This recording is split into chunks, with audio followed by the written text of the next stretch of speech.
नमस्कार दोस्तों, आप देख रहे हैं 4 PM महाराष्ट्र और मैं हूं मयूर परीख। दोस्तों, महाराष्ट्र की राजनीति में बीजेपी की अवस्था कुछ ऐसी हो गई है कि वो किसे संभाले। कहानी शुरू होती है मराठा वोट बैंक को अपनी तरफ खींचने के प्रयत्न से और आगे बढ़ रही है कुछ इस रास्ते पे कि परंपरागत वोट बैंक उनके हाथों से छिटक सकती है।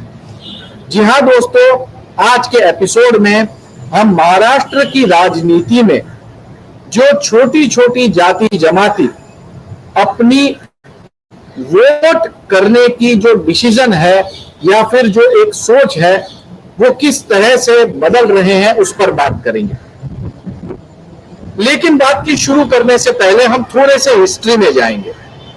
हम पहले बीजेपी के महाराष्ट्र में एक छोटी पार्टी के स्वरूप में और शिवसेना के छोटे भाई के किरदार से आगे बढ़ते हुए किस तरह से वो सबसे बड़ी पार्टी बनी उस पर हम थोड़ी सी बात करेंगे।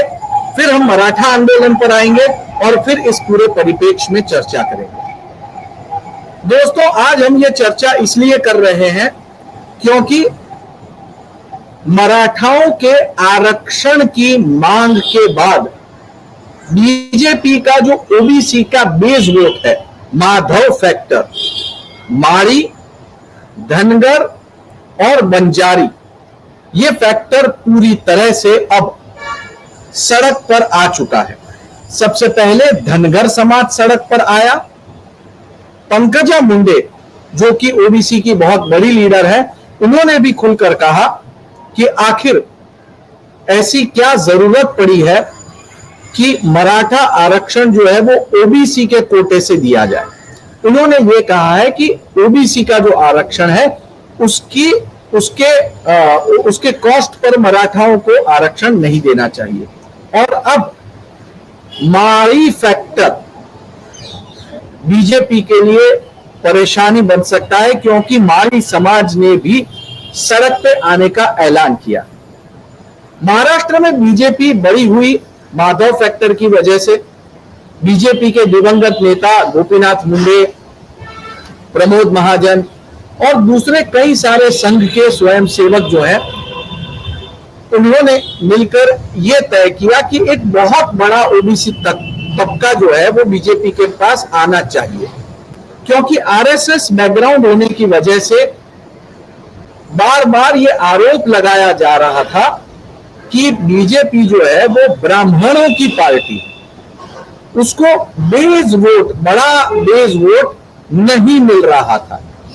तो अंत में ये जो छोटे छोटे कास्ट हैं उनको इकट्ठा करने का एक बहुत बड़ा प्लान शुरू हुआ, जिसके तहत बीजेपी के तमाम नेता, गली से लेकर के राज्य स्तर तक के तमाम नेता जो हैं, वो सारे के सारे नेता अलग अलग कास्ट और कम्युनिटी को इकट्ठा करने के काम में जुट गए और अलग अलग कास्ट और कम्युनिटी के नेताओं को इकट्ठा करके एक बहुत बड़ा ओबीसी वोट बैंक बना।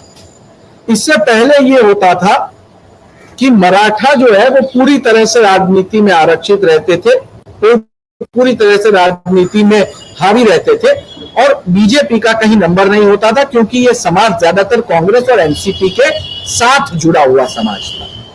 तो जब ओबीसी की राजनीति चली तो महाराष्ट्र में बीजेपी बहुत आगे बढ़ गई, लेकिन तब भी ये राजनीति उन्हें नंबर 1 पार्टी तो बना पाई, लेकिन अपने दम पर संपूर्ण बहुमत बीजेपी नहीं ला पाई। तो ये करने के लिए बीजेपी ने नई रणनीति अपनाई। दिल्ली में सत्ता काबिज होने के बाद ईडी की नोटिसेस, इनकम टैक्स और दूसरी केंद्रीय एजेंसियों ने जो कार्रवाई करना शुरू किया, इससे कई सारे दिग्गज नेता डर गए। पूरी की पूरी शिवसेना के 2 टुकड़े हो गए, एनसीपी के 2 टुकड़े हो गए और दोनों ही का एक एक धड़ा जो था वो बीजेपी के साथ आ खड़ा हुआ। बीजेपी को यह लग रहा था कि एकनाथ शिंदे एकमात्र नेता आने के बाद भी उनको इतने ज्यादा वोटों का फायदा हो जाएगा कि वो 144 के मैजिकल फिगर को खुद की ताकत पे टच कर पाएंगे। लेकिन ऐसा लग रहा था, लेकिन हुआ नहीं। ऐसे कई बीजेपी के और संघ के वरिष्ठ नेताओं को लग रहा था। तो आखिर क्या तय हुआ? तो तय ये हुआ कि अजीत पवार को साथ में लिया जाए तो मराठाओं की एक बहुत बड़ी वोट बैंक और एक बहुत बड़ी लॉबी जो है वो बीजेपी के पीछे आ जाएगी, और अगर ये होगा तो बीजेपी को वोट बैंक में बहुत बड़ा फायदा होगा। लेकिन दोस्तों, राजनीति जिसका नाम, जैसा सोचते हैं वैसा होना जरूरी नहीं है, और हुआ भी कुछ ऐसा ही। मराठाओं का आरक्षण आंदोलन शुरू हुआ। इस आरक्षण आंदोलन में मौके पर विपक्ष के तमाम नेता पहुंचे, लेकिन सत्ताधारी पक्ष की ओर से 3 दिग्गज नेता यानी कि एकनाथ शिंदे, अजीत पवार और देवेंद्र फडणवीस, ये तीनों जो है वो नहीं गए अब तक, यानी कि नहीं गए जब तक वो आंदोलन कहीं ना कहीं डाउन ना हो जाए। और अब बात हो रही है कि वो तीनों नेता वहां पर जाएंगे, लेकिन शरद पवार, उद्धव ठाकरे और अशोक चौहान, ये तीनों गए उस जगह। तो मराठाओं को रिझाने की कोशिश जो बीजेपी कर रही थी अजीत पवार के जरिए, वो उसे कहीं ना कहीं ब्रेक मिला, कहीं ना कहीं वो मामला अटका, कहीं ना कहीं वो मामला फंसा। तो उसका रिजल्ट ये आया कि मराठा वोट बैंक नजदीक आनी चाहिए थी, वो तो नहीं आई, लेकिन सरकार से नाराज हुई।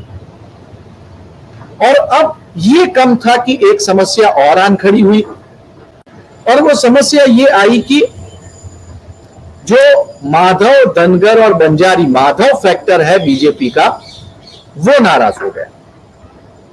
तो यहां पे नए तो आने से रहे, लेकिन पुराने वाले नाराज होना शुरू हुए। चंद्रपुर में ओबीसी महापंचायत ने बहुत बड़ा कार्यक्रम करने की ठानी, बहुत बड़ा पब्लिक रैली करने का फैसला लिया। अब इसका रिजल्ट यह है, इसका नतीजा यह है कि विदर्भ यानी जहां पर एनसीपी की ज्यादा पूछ नहीं, शिवसेना की पूछ नहीं, सिर्फ 2 ही पार्टी है, कांग्रेस और बीजेपी बड़े पैमाने पे। तो इन दोनों पार्टियों में से अगर अनरेस्ट होता है तो जाहिर सी बात है इस समय बीजेपी एडवांटेजियस पोजीशन में है, वो लॉस में जाएगी। और अब अलग अलग जगहों पर ये जो छोटे छोटे समाज है वो आंदोलन कर रहे हैं कि आप मराठाओं को आरक्षण दे, लेकिन हमारी वोट बैंक, हमारी जो आरक्षण की पावर है उसकी कटौती के आधार पर नहीं। तो बीजेपी के लिए समस्या ये खड़ी हो गई कि मराठा वोट बैंक आए ना आए, उनका माधव फैक्टर डिस्टर्ब होना शुरू हो गया। दोस्तों, आपको क्या लगता है, बीजेपी ये स्थिति संभाल पाएगी? क्या बीजेपी के नेता एकनाथ शिंदे और अजीत पवार इस पूरे मामले को हल कर पाएंगे? इस विषय पर आप क्या सोचते हैं, वीडियो के नीचे कमेंट बॉक्स में लिखें। वीडियो पसंद आया हो तो लाइक और शेयर जरूर करें, और चैनल को सब्सक्राइब करना ना भूलें। बहुत बहुत धन्यवाद।